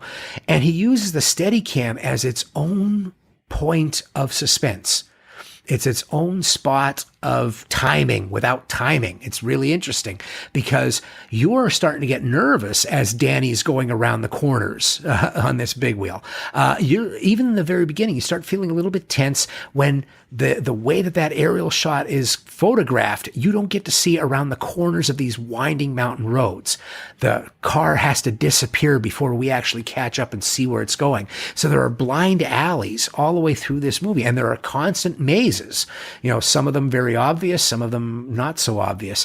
One of the things that I think is another bit that I've noticed, and I think everybody on the planet probably has noticed by now about Kubrick's movies, is that he tends to have a couple of different acts, usually like 3 acts in his movies, where it almost becomes a different movie. So you have like 2001, you have The Dawn of Man, then it becomes sci-fi, and then it's like Man versus Machine by the end with Hal, and Clockwork Orange, Alex is a hunter, then he's a guinea pig, then he's the prey. What do you think are the 3 acts in The Shining? It would probably have to be, the arrival and the settling in. Right for the first time you see Jack just standing in front of the window and the camera slowly pushing in and he just looks completely zonked out of his head. And then you have, the unraveling of his mind with like throwing the tennis ball and having writer's block and all this bumping into the old lady up in the room. And then I feel like the third act is obviously just Jack on a rampage. The moment he gets out of the pantry and starts running around with an axe and screaming, here's Johnny, and Shelley Duvall seeing bloody apparitions and weird people in furry outfits giving each other blowjobs, and it's just like you have this like completely insane third act. But the third act I feel like is nothing but sheer spectacle and violence and horror and trauma, and all the slow build and dread is finally delivering this massive payoff. But my favorite stuff though is just Jack hanging out at the bar, imagining that he's drinking, and it's a showcase for everything Jack Nicholson could bring to the table when he's at the absolute peak of his powers. And it's not my favorite Jack Nicholson performance, but I feel like this one shows what he's got probably more than any other movie. That's really interesting that you would say that, because one of the big dings on this film when it first came out was, most of the critics that really supported Kubrick didn't even like this film. They were like, I don't know what they put in the water on Jack Nicholson, but he is overacting and hamming it up. You mentioned James Cagney, which is very interesting because if I remember correctly, there was an interview with Steven Spielberg where he was asked about The Shining. And he said, Kubrick came up to me and he asked me, so what do you think of The Shining? And he said, and honestly, I didn't like it when I first saw it. It's one of those movies that has to build on you. And I started telling him all the things I liked about it. And he goes, and Stanley saw right through me. And he goes, so you didn't like it, huh? And he said, well, honestly, the whole thing falls apart because of Nicholson. He goes, it's like kabuki acting. What the hell was that all about? And Kubrick looks at him and goes, tell me your top 5 actors and their performances. So he names off 5 actors. And Kubrick looks at him and goes, I didn't hear you say James Cagney. And Spielberg goes, oh, wow, yeah, James Cagney. He goes, how about White Heat? He goes, oh, yeah, to the top. He goes, that's what he's doing. He's doing James Cagney. Yeah, I think it's a perfect comparison. It's an absolutely perfect comparison because James Cagney White Heat came out with like a 47 or 48 roughly. Somewhere in there. I imagine he probably was criticized by some for wailing and screaming, top of the world and all that good stuff at the end. But now here in 2017, it's one of his most beloved performances. And the same thing with Jack Nicholson. It's one of those movies where there are a lot of people out there who love The Shining and love Jack Nicholson in it, who have no idea who Stanley Kubrick even is. And I don't think their opinion is invalid by virtue of the fact that they're not a hardcore film buff. I think there is something to be said for a genuine, just true emotional response. And it never ceases to amaze me just how many people A, love The Shining, but B, have had just that classic sit down where it just absolutely fucked them up beyond their wildest imagination. And that's the mark of a horror classic. And there are just not that many horror movies that have transcended, or I guess kind of found appeal beyond the horror film community. There are a lot of great horror movies out there that are beloved by the horror film community that are totally ignored or just unknown to the public at large. The Shining is not one of those movies. The Shining is known to basically every single person in the Western Hemisphere. Right. And I have to say that I really see the comedy now. I allow the comedy in because it's really there are moments of great comedic performance that Nicholson is doing. Like, Wendy, light of my life. I love when he's in like the most unappetizing urinal ever. Like it's bright red and got all this crazy stuff. When he's in there and he's talking to Grady, who, no, I won't go into it for people who haven't seen the movie, but there is a legend about this guy, Grady, who used to be the caretaker. And all of a sudden this man who's like a waiter who spills stuff on Jack Nicholson's character takes him into the bathroom and is wiping him down. And he says what his name is. And there is this acting that Nicholson is doing. It's like he's not sure what he should say, that I start busting out laughing every time I see it. And when he's trying to explain to him who he is, he's like, and then you blew your brains out. And the guy's like, I have no recollection of that, or whatever it is that he says. But yeah, the way they're talking is, I mean, Jack Nicholson, he is just, he is on fire in this flick. He is so damn funny. But for whatever reason, even in the first scene, when he's just having his interview, nothing funny's happening. But I cackle like a hyena during that scene, just from the way he's using his eyebrows and wrinkling his forehead.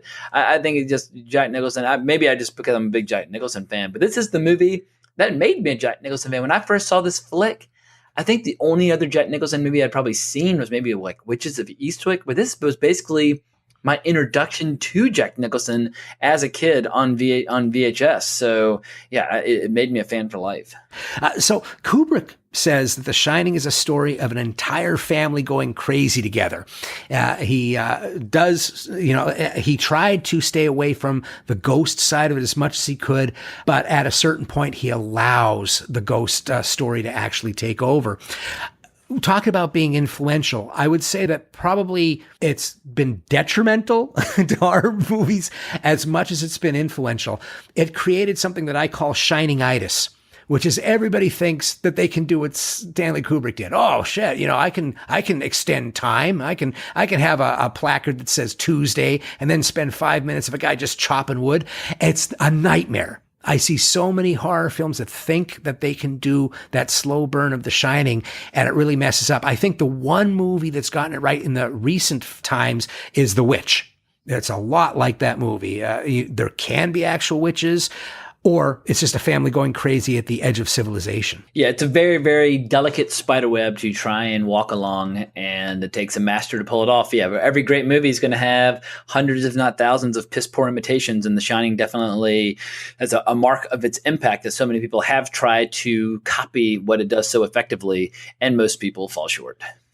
I'm wondering if there's another movie that has been parodied as much, if it's had as many Treehouse of Horror homages. Yeah, The Simpsons has done a particularly good job in talking about The Shining. Like, what, don't you mean The Shining? Like, shh, do you want to get sued? Right. I mean, it's just incredible. But yeah, I would that's an excellent question. But pretty much every animated movie of the last 25 years has probably at least taken one crack at The Shining. And it's the Star Wars of horror. I mean, there are no bigger horror movies than this. Some might say Nightmare on Elm Street, some might say The Exorcist. But man, I think when it comes to full reach and influence and impact on the public, I can't think of a horror movie that's had a bigger, wider ripple effect than The Shining, at least in the time that I've been alive on this planet. Excellent. I'd have a hard time disagreeing with you on that. So yes, we've talked about several movies with acclaimed directors from the 70s and 1980, which, to me, being somebody who grew up at that time, the 80s didn't start until 1982. It was still the 70s until at least 1982. But now we're going to go ahead a few decades. And there's a director who has won an Oscar for Best Picture and Best Director. He's done quite a few diverse films. And he's also kind of an amalgam, combination of a lot of the guys that we've talked about. He has some of the same kind of stylistic feel. He seems to embody some of these things. He's created his own style out of some of the things that he loves from other directors. And that would be Danny Boyle. And the movie that we're going to talk about is his 2002 film, 28 Days Later, which actually you brought to the table, which I was really overjoyed about. It's a movie that I like a lot, but rarely gets talked about. Which is weird because it might be the most influential horror movie of the 21st century. Yeah. If you think about how the 21st century has seen such a resurgence in the zombie genre and the zombie craze, but people forget that it was 28 Days Later that brought the zombie out of total obscurity. After this movie, we got the Zack Snyder Dawn of the Dead remake, which had fast zombies, and that was what really helped jumpstart it. And then that combined with Shaun of the Dead, it wasn't very long before we started seeing a whole host of zombie films. And obviously we now live in the era of Walking Dead. But I feel like Danny Boyle deserves more credit than anyone else, perhaps other than George A. Romero, for making zombies relevant in the 21st century, because he was the first guy to make them scary again. They hadn't been scary in a very, very long time. And I would argue they haven't been as scary since, because 28 Days Later scares the piss out of me. And I'll never forget going to see that in the theater and losing my mind with fear watching, which is hard to do once you're past your teenage years. It's very, very rare to have those moments where you stop observing the film like some elitist film snob and just enjoy a horror movie on its own merits. But goddamn, 28 Days Later gets me every time. Oh, yeah. I would say it's not only a movie that was influential because it brought in the zombie and made it a little bit frightening. I mean, obviously, he will say that they're not zombies, and we get the idea of it being a metaphor in that way. Mad cow. Yeah, mad cow. Rage. We all get it injected with rage. But it's also the movie that what I love about what Boyle does here is it's very experimental in some ways, and it is very metaphorical and poetic. He brings a poetry to horror that hadn't been there for a little bit. He brings in a lot of current events in visual images. He does something that pissed off some people when he first did it, which is this is the first movie that was shot on DV that had a major release. And so he decides to go for a very raw look. I think Boyle's style fits horror very well. If you look at the movies that he started with, Shallow Grave, thriller, but it's really a horror movie. If you watch that movie, it's great. Yeah. I love it. I saw it in the theater in London upon its initial release. Oh, wow. That's great. And Train Spotting, even though Train Spotting is a movie about drug addicts, there are many surreal sequences in it that could have been done by Peter Weir on a very bad day. Or you have the point of view shots that you would see from Kubrick. But there is horror involved in that as well. There are drug detoxes that definitely go into the horror world. So he's always had this great sense of kinetic energy in his shots. There's a constant kind of disorientation on what the point of view is, who's the narrator of the movie, and his violence is rigorous. And I was really blown away when I first saw this movie. I went to see it sight unseen. I just heard it was Danny Boyle, loved Train Spotting, saw it was a horror film and said, how bad could he do, right? And I saw it and I was like, why isn't this theater full? I looked around and it became a hit later, but early on, I was like one of the few people that was in the theater, and I was sitting there going, this has its finger right on the pulse of what's happening in the world right now. I don't know if there's been a more topical horror film that isn't pushing it in your face. And I was like, wow, this is amazing. I hope a lot of people see it. Yeah, it's a remarkable achievement. And I don't think you can say enough about how unusual the visual approach is and how well it services the story. I mean, we're talking about the form following its function. The fact that it is this really grainy, like early digital photography, I think really enhances the sense of it feeling almost like it's like not like a home movie, because some of the shots are really, really beautiful. Like when the main character jumps over the wall and drops down and he lands, like there's some really kick-ass dynamic shots scattered throughout this. But there's something about the digital aesthetic makes it so much more immediate and realistic. And it just accentuates the idea of this being potentially something that happened, that some well-intentioned political activists, they do something that yields some very unintended consequences, which is basically this plague that takes out the entire island of Great Britain. And from the moment that music starts to build as the main character is walking through London, and how they were able to basically get people to like abandon certain parts of the city just so they could shoot it at certain times of the day. That alone was just like a monumental feat in filmmaking and production. But as that music builds and builds and builds, it's one of the most magical moments I've ever seen in a horror movie in terms of just enhancing my dread. And then when you have like the music at the end during the giant battle scene in the mansion, that's killer as well. But goddamn, when Cillian Murphy first walks into that church and just says, "Hello?" Yes. And that one person sits up and just goes, like sits up. It about made me shit my pants. I was genuinely terrified. There are at least 4 or 5 scenes in this that really disturb you the first time through. I mean, when the father gets the blood in the eye and he starts to transform, that's terrifying. Or when the little boy drops down and runs up behind Cillian Murphy when they're at that filling station, that really got to me as well. I remember even I yelled out loud in the theater and punched the palm of my hand with my fist, almost like hoping that he would like imitate my action and like do something to defend himself. So yeah, emotionally it really gets to me. But yeah, Danny Boyle, he's one of the best filmmakers alive today, and I mean that he has certain movies that I like more than others. But 28 Days Later is easily the one that I've seen the most. I mean, I've seen Shallow Grave a few times. I've seen Trainspotting a few times. But I've seen 28 Days Later quite a few times. And none of his other movies. I mean, I even saw Steve Jobs 3 times in the theater. I mean, I really like Danny Boyle's work. But 28 Days Later has to be my favorite. Yeah. I can't say enough about how energetic his imagination is and how he's able to put that on screen. You know, you talked about the DV, and I believe it also enhances what it is. It's almost like that illusion I had mentioned, how he seems to grab some of the best things about the other filmmakers that we're talking about. William Friedkin, the documentary You Are There style. He's takes that and runs with it. You know, you have this DV that almost feels like surveillance cams, and you know the world is run. We're watched everywhere by surveillance cams at this point. It almost feels like a movie that could have been put together by taking the footage from these surveillance cams. And yes, especially those early scenes in London. Oh yeah. I mean, I remember watching that in the theater, and as you mentioned, that music, the building dread. I mean, I was in dread already. I thought it was such a brilliant beginning and incredibly poetic. I mean, you know, you're in poetry land when the first shots that you see are violent news footage.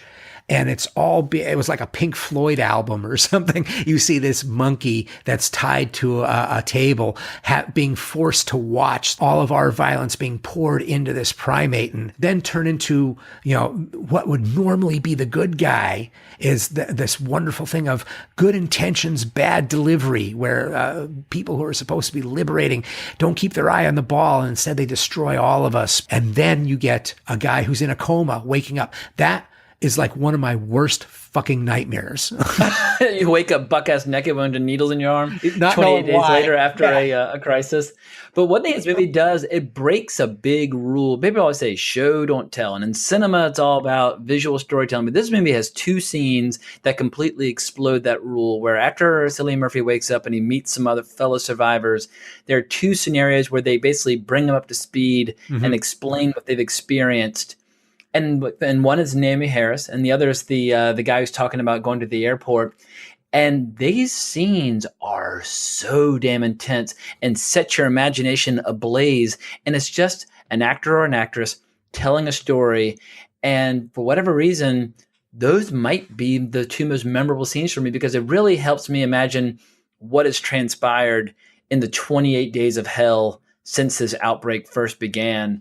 And I think, once again, it's just both those scenes are exquisite examples of just the power of oral storytelling. Granted, movies are supposed to be visual, it's supposed to be about visual language and visual grammar, but I will take the occasional exception to the rule, especially in a movie like 28 Days Later. Yeah, I especially would single out when, is it Mark, the guy Mark, Noah Hunter played him, one of the first guys that actually saves him from the crazed zombies coming out of the church, when he's talking about what happened to his family. And it's as gripping to me as the monologue at the end of Wayne Wang's Smoke with Harvey Keitel, where you have this slow zoom in on this story that is just absolutely engrossing, and it's the actor who's making it all happen. And then you also have, you have that exposition. Then you have the opposite side of that, the great humane poetry that's in this movie when our main character goes back to his family's home and sees that his parents have committed suicide, holding on to each other with a note for him that says, "Don't wake up." And I choked up in the theater seeing that. I was like, my God, this movie isn't allowing me to just see bodies. All of this matters. Brendan Gleeson, you mentioned his horrible demise is terribly tragic, especially how it happens and where it happens, that he's aware that it's going to happen to him. And he's like telling his daughter that he loves her, not sad. He's telling her in the kindest possible way. And then you have that kind of thing mixed with when you have the nitty gritty violence where Naomi Harris is in this house with Mark, this character Mark, and our main character, and somebody breaks in, one of the infected breaks in, and they have this big fight, and Cillian Murphy is covered with blood, and she's grabbing him after they've killed off this monster, and she's looking at him saying, "Are you cut? Are you infected?" And he's like, "What? And she doesn't look at her partner, this guy Mark, who has a big gash in his arm. He's trying to wipe it with a towel, and she looks over at him, and he goes, "No, no, no, no, no, no." And there's not even a second. She comes up with a machete, and she just cuts him down right there. And the brutality of that let me know we were in a whole different type of horror movie. Yeah, and what's beautiful about this is that you get scenes like that of just an unimaginable graphic intensity, and they have this perfect contrast where you have this one bit when they're driving north and they're about to arrive at Manchester, and you have this beautiful like choir. I think it's a song called like In Paradisum, but it's like this really, really beautiful bit with like an organ playing with these people singing, and you see totally abandoned highways and you see Manchester burning off in the distance. And while it is horrible to see a city in flames, it's just the kind of scene that you very rarely see in American horror movies. It just feels very European, and I don't want to sound pretentious, but something about that kind of music with that imagery, it's just a different European sensibility that we don't often get in our occasionally interchangeable horror film culture that we have in America, which can oftentimes be very derivative of established classics. And I like it when you get a movie that really stylistically claims new territory, breaks new ground. And we don't have that very frequently. We get a lot of imitations. And what I really, really despise is how people are constantly trying to do an homage to movies in the 70s and early 80s without recognizing that part of the spirit of the 70s and early 80s was just how wild and insane and graphic and groundbreaking these movies were that they love in the first place. Like, you don't break ground by paying tribute to the films of the past. You got to try to do your own thing. And I feel like Danny Boyle made a horror movie that looks, sounds, and feels and tastes unlike any horror movie prior to this one being made. Yeah, and yet there are many kind tips of the hat to people like Romero. I mean, the Dead movies, the grocery store scene, they even say, "Let's go shopping," which is right from Dawn of the Dead. But Day of the Triffids, the way that you're talking about the empty space is Omega Man with Charlton Heston. I thought of that when I was watching it. But he makes it his own. And he does that with an energy and camera angles. I mean, nothing can be, you can't underestimate how many different camera setups there are in this movie. There are tons of different points of view that are constantly changing. Just in where they blow up a gas station when this is when I had adrenaline in my mouth. Two infected people are chasing after Cillian Murphy while they're on fire. And this is a fire stunt that seems to go forever. They're like climbing over cars on fire, fully booking at him like Bruce Jenner's on fire. And I'm like, oh my God. And then they set fire to a gas station. There are maybe 8 different cuts of the explosion happening at different times, the sucking in of the air, different sound effects, and it is so powerful it hits you right in the chest. And he does that with several different sequences in the film that just have such a dynamism to them. he also sprinkles his own viewpoints in there. The TV screens, all of the TV screens that are being shown to this ape in the very beginning of or the monkey in the very beginning of the movie, they're showing different news footage that he had seen before. Some of it was Cambodia after Pol Pot. Some of it was. It makes you feel like you're looking at Twitter today. Because like, if you have your feed set up in a certain way, if you go on Twitter, it's nothing but what they're doing to basically create the rage virus. And I think a lot of people are unintentionally infecting themselves with the rage virus by just feasting on outrage all day, every day. Oh, yeah. The movie feels absolutely topical now. And it's interesting when I first saw it, and here's a little bit about the difference between what I look for in horror films and what some people do.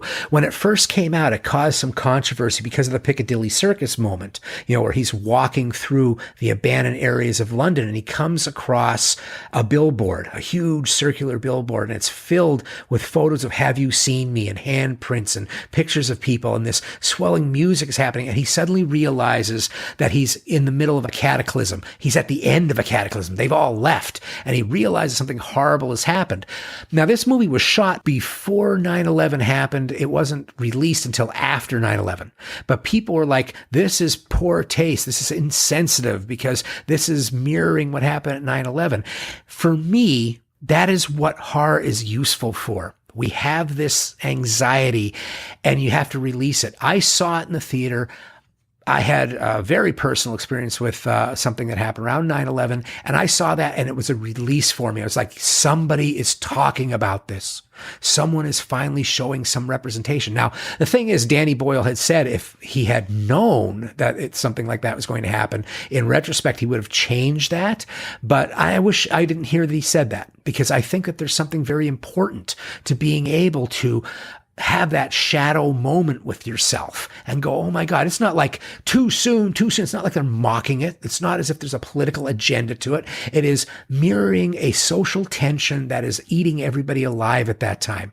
I had this experience where 9/11, my wife is in Philadelphia, Washington, D.C. She's a scientist, and I hear everything come down. I can't get on the phone. I can't get in touch with her family. I am isolated from everyone, and I am terrified. I don't get a call until almost the next day. My wife has been left in Dulles Airport. It's abandoned, just like all those phones hanging in 28 days later. She's calling me, letting me know that she's okay. We're crying. We're so happy to just hear we're both okay. She's going to find her way across the country to get back to us. It was a moment that made me full of terror and extreme rage. And this movie hitting on that moment made me feel okay. And that's what I think is the power of a good horror film that an artist can come up with. Yeah, it taps into our anxieties. It creates a cathartic sense of release. And it always infuriates me when I see people trying to exploit a tragedy to tell other people what to do or how to express themselves or how to process their grief or what art they're allowed to make that comments on. I mean, because great genre entertainment should always hold up a mirror to the times in which it is made. And this definitely feels like an early 2000s horror film. And it's what makes it such an interesting film. And yeah, I am inclined to agree with you that Danny Boyle should not have said that he would have probably compromised creatively had he known going into the film what was going to happen a year after the fact, because I feel like an artist has to tell the story that he is best equipped to tell. And if people want to not watch it or be mad at him, then that's totally up to them. But in the end, I feel like a filmmaker's sole responsibility is to tell the best story they can to the best of their ability. And I feel like that's exactly what Danny Boyle did. And I actually had a very, very brief, cool moment with him at the Telluride Film Festival where I was at a cocktail party and I didn't have the courage to go up and introduce myself to him, but it was a small gathering. And at one point, somehow, because I was just staring at him, we locked eyes from like 20 feet away. And I just raised my glass of wine and gave him a little nod. And he raised his glass back and gave me a little nod back. And I was like, yeah, I love you, man. I love it. And that's probably, he just seems like that is the kind of thing that he would absolutely enjoy as well. And as a really talented director, and this movie being about communication or lack of communication, how many times does hello get said in the film? And in the end, they have hello written in rocks, I think, on the top of the building. Yeah, they do it. They sew together a bunch of giant pieces of fabric or canvas. Yeah, fabric and canvas. So you have this. The movie's all about how we're not talking.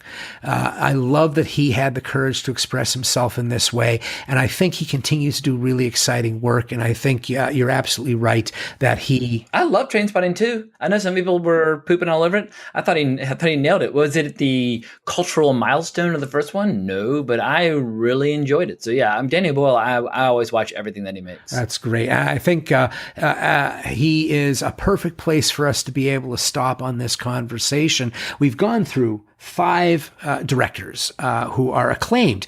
I didn't even count how many Oscars there are amongst these guys, but between them all, we have quite a great representation of some of the most talented, acclaimed filmmakers that have been working in the industry and how they explored horror films. I want to thank James Hancock again for coming on. James, tell everyone how they can listen to Wrong Reel and how they can find you on the interwebs. You can find Wrong Reel on most of the usual platforms like iTunes, and you can find me on Twitter at Colbrax, where I'm typically retweeting like mad anything that S.A. Bradley posts on his profile. How kind, how kind. And if you're a listener and you're interested in supporting, say, Hellbent for Horror, you can go to my website and click the support button. You can follow me on Twitter. Every one of those things that I post, there's a link to my Patreon site on every episode post I do. And, if you do join, we give you stuff for your support, including your own personal direct play link for the episodes. Once again, James, it's been a pleasure. Thank you for going toe to toe on this great subject. I love when I get to. Well, thank you for inviting me. I greatly appreciate it. Once again, it's been a pleasure, and I can't wait till we collaborate again. I'm already thinking of a couple of things that we can do. And for those that are listening, thanks again for listening, everyone. We'll talk soon. And thanks for listening to the show.